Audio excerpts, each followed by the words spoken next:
사랑과 내가 충만하신 하나님 아버지, 새날을 허락하시고 이 시간에 이 자리에 우리를 불러주시니 너무나 감사드립니다. 하나님, 이 시간 이 자리에 우리와 함께 하시고 우리의 모든 마음이 하나님을 향할 수 있도록 하나님께서 우리의 모든 시선을 붙잡아 주시옵소서. 또한 이 시간 하나님께서 우리의 모든 기도를 듣고 계시리라 믿사오니 오직 그 믿음 가지고 나아갈 수 있도록 우리의 마음을 또한 인도하여 주시옵소서. 이 모든 말씀 믿사오며 우리를 구원하신 예수님 이름으로 간절히 기도드립니다. 아멘. 오늘 우리가 함께 나눌 하나님의 말씀은 요한복음 6장 30절에서 40절까지의 말씀입니다. 요한복음 6장 30절에서 40절까지의 말씀입니다. 신약성경 153페이지에 있습니다. 요한복음 6장 30절에서 40절까지의 말씀입니다. 제가 한 절, 여러분이 한 절, 마지막 40절은 함께 봉독하겠습니다. 그들이 묻되 그러면 우리가 보고 당신을 믿도록 행하시는 표적이 무엇이니까? 하시는 일이 무엇이니까?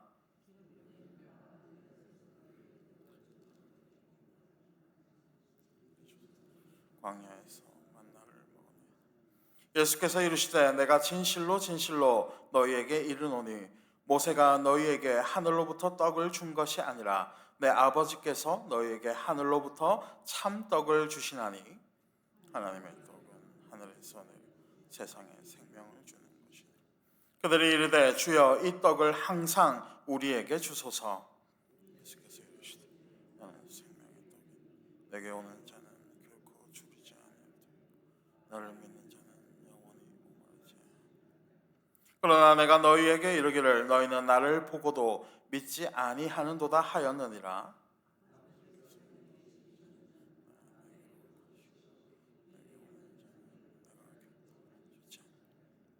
내가 하늘에서 내려온 것은 내 뜻을 행하려 함이 아니요 나를 보내신 이의 뜻을 행하려 함이니라. 나를 보내신 이의 뜻은 내게 주신 자 중 내가 마지막 날에 함께 보겠습니다. 내 아버지의 뜻은 아들을 보고 믿는 자마다 영생을 얻는 이것이니 마지막 날에 내가 이를 다시 살리리라 하시니라. 아멘. 오늘 이 새벽에도 주님을 잊지 않고 이 자리에 나오신 여러분을 주님의 이름으로 축복합니다. 여러분, 이제 곧 세상을 떠나게 된 어부가 있었습니다. 아들에게 무엇을 주어야 할까요? 생선을 주어야 합니까? 아니면 생선을 잡는 법을 알려주어야 합니까? 정답은 생선을 잡는 법을 알려주어야 하는 것입니다. 왜 이것이 정답입니까? 보다 근본적인 문제를 해결해 주어야 하기에 그러한 것입니다. 예수님께서 오병이어의 기적을 보이시자 이것을 목격한 사람들은 어떠한 생각을 품게 되었습니까? 예수님을 억지로 붙들어서 자신들의 임금으로 삼으려고 했던 것입니다. 하지만 이들이 진짜로 원하던 것은 무엇이었습니까? 진짜 임금을 원하는 것이 아닌 내 문제를 해결해주는 그러한 자신들의 이익과 욕망의 수단으로 예수님을 이용하고자 하였던 것입니다. 그리고 그들은 이러한 수단을 쫓아가는 집요함으로써 예수님이 계시던 이 가버나움에까지 이르게 되었던 것입니다. 그리고 이들을 만나게 되신 예수님께서는 이들에게 뭐라고 말씀하셨습니까? 29절에 보니까 하나님께서 보내신 나를 믿으라 라는 것입니다. 그리고 오늘 본문은 이들의 질문으로서 시작하고 있는 것입니다. 이들의 질문, 이 질문은 무엇이었습니까? 30절에 보니까 당신이 믿으라고 말을 했는데 당신을 믿을 만한 표적을 보여달라는 것이었습니다. 이게 무슨 말입니까? 당신이 믿으라고 지금 말을 하니까 한번 증명을 해보라는 것입니다. 당신이 직접 증명을 해보이면 내가 판단을 하겠다는 것입니다. 다시 말해 하나님이 아닌 내가 심판관의 자리에 앉아서 당신의 증명을 평가하고 또 판정까지 하겠다는 것입니다. 그러면서 이들은 무엇을 이야기하고 있습니까? 과거에 있었던 이 모세의 일을 거론하고 있는 것입니다. 그렇다면 이들은 왜 모세의 일을 거론하고 있는 것입니까? 적어도 이것보다는 더욱 큰 것을 보여주어야 믿겠다는 것입니다. 사랑하는 성도 여러분, 이들의 모습이 어떻습니까? 자신들이 기준도 만들고 마음대로 심사도 하고 또 마음대로 판단까지 하겠다는 이 오만함의 극치를 보여주고 있는 것입니다. 그런데 우리도 어떻습니까? 우리 역시도 우리만의 이 기준을 만들고 하나님에게 요구할 때가 많이 있는 것입니다. 그리고 하나님의 응답에 대해서 우리는 어떤 모습을 보입니까? 좋은 응답이다, 혹은 안 좋은 응답이다, 이렇게 판단을 할 때가 많이 있다는 것입니다. 다시 돌아와서 이들의 말을 들으신 예수님께서는 이들을 향해서 뭐라고 말씀하십니까? 오늘 본문 32절과 33절입니다. 예수께서 이르시되 내가 진실로 진실로 너희에게 이르노니 모세가 너희에게 하늘로부터 떡을 준 것이 아니라 내 아버지께서 너희에게 하늘로부터 참 떡을 주시나니 하나님의 떡은 하늘에서 내려 세상에 생명을 주는 것이니라. 예수님께서는 왜 이 같은 말씀을 하고 계시는 것입니까? 두 가지의 이유가 있었던 것입니다. 먼저 첫 번째는 이들이 가지고 있었던 이 지식에 대해서 바로잡고자 하셨던 것입니다. 다시 말해 이들이 기억하고 있는 떡을 주신 이 떡에 대한 주체가 모세가 아닌 하나님이었다는 사실을 지금 분명하게 말씀하고 계시는 것입니다. 그리고 두 번째는 광야에서 만나를 먹은 것이 중요한 것이 아니라 만나를 주심으로써 이들이 생명을 유지하게 되었던 것이 더욱 중요한 사실이라는 것입니다. 다시 말해 만나라는 것은 그저 단순한 하나님의 방법이었을 뿐 만나 그 자체에 생명이 있는 것이 아니라는 것이었습니다. 그렇게 이들의 시선은 만나가 아닌 어디를 향해야 하는 것입니까? 생명을 주신 그 주체에게 향해야 하는 것입니다. 그렇다면 생명의 주체는 누구이십니까? 오직 하나님께서 그 생명을 주신다는 것입니다.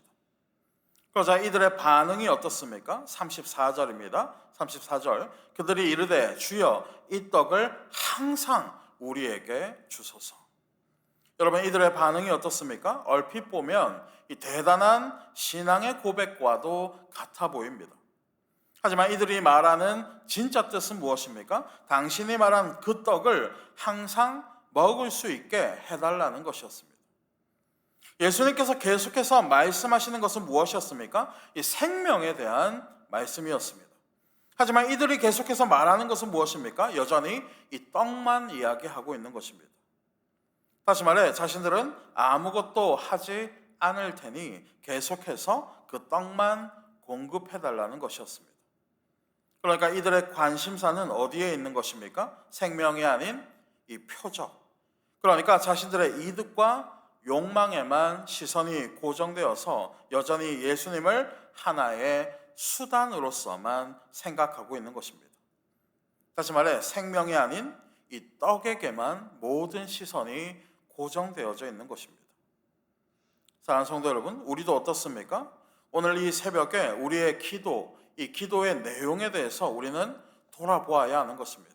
무슨 말입니까? 과연 이 우리의 기도가 우리에게 베푸신 은혜에 대한 감사와 찬양이 많이 있는지 아니면 달라는 것만 많이 있는지 점검을 해보아야 한다는 것입니다. 계속해서 35절입니다. 35절 예수께서 이르시되 나는 생명의 떡이니 내게 오는 자는 결코 줄이지 아니할 터이요 나를 믿는 자는 영원히 목마르지 아니하리라. 떡을 달라는 이들의 요청 앞에서 예수님의 대답은 무엇이었습니까? 떡을 줄게가 아닌 내가 떡이다 라는 것입니다. 다시 말해 사람의 문제를 해결해주는 단순한 도구가 아닌 우리의 영혼을 먹이시고 살리시는 생명의 근원 그 자체를 바라보라는 것이었습니다. 사랑하는 성도 여러분, 만약에 예수님께서 이들이 원하는 표적을 보이셨다면 이들이 과연 믿었을까요? 아마 이들은 믿지 못하고 더욱더 큰 것을 원하게 되었을 것입니다. 무슨 말입니까? 하나님이 수단이 되게 되면 내가 원하는 이 만족의 끝이 전혀 채워지지 않는다는 것입니다. 우리가 기도를 할 때도 마찬가지입니다. 우리는 우리가 바라는 것이 이루어지기만 하면 모든 것이 해결될 것처럼 그렇게 생각하게 되는 것입니다. 하지만 하나의 문제가 해결된다고 해서 모든 것이 해결되어지는 것입니까? 그렇지 않습니다. 이 근본적인 것이 해결되지 않으면 우리의 삶은 아무것도 해결되지 않은 것입니다. 그렇게 근본적인 것은 무엇입니까? 표적. 그러니까 이 떡이 아닌 생명이 해결되어야 하는 것입니다. 이들은 어떻습니까? 오병이어의 기적을 직접 보았음에도 불구하고 더욱더 큰 표적을 구하고 있는 것입니다. 다시 말해 그저 하나님을 욕망의 수단으로만 생각하게 되니까 도무지 그 욕망의 끝이 채워지지 않았던 것이었습니다. 하지만 하나님이 수단이 아닌 목적이 되면 어떻습니까? 그 어떤 상황과 환경이 흔들린다고 하여도 우리의 중심은 흔들리지 않게 되어지는 것입니다. 왜 그렇습니까? 우리의 근본적인 문제가 하나님으로서 해결되기에 그러한 것입니다. 무슨 말입니까? 하나님이 주시는 떡이 없어도 오직 하나님만으로 기뻐하게 된다는 것입니다.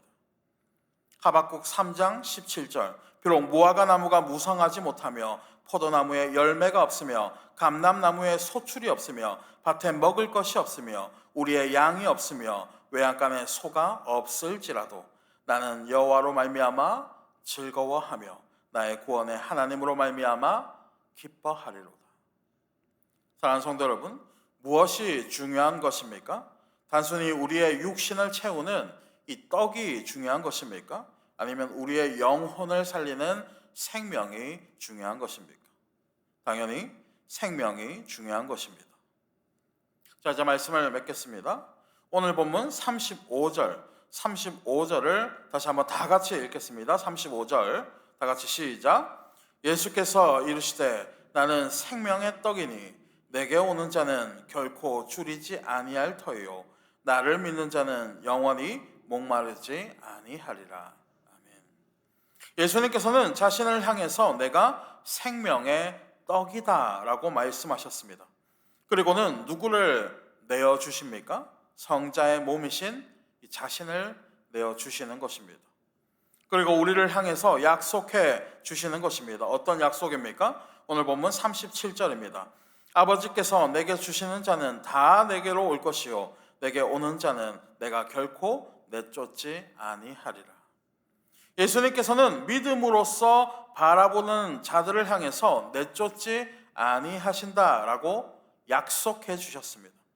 그리고 이러한 약속으로서 맺어진 관계가 무엇입니까? 바로 하나님의 백성이라는 이 성도의 이름이 되어지는 것입니다.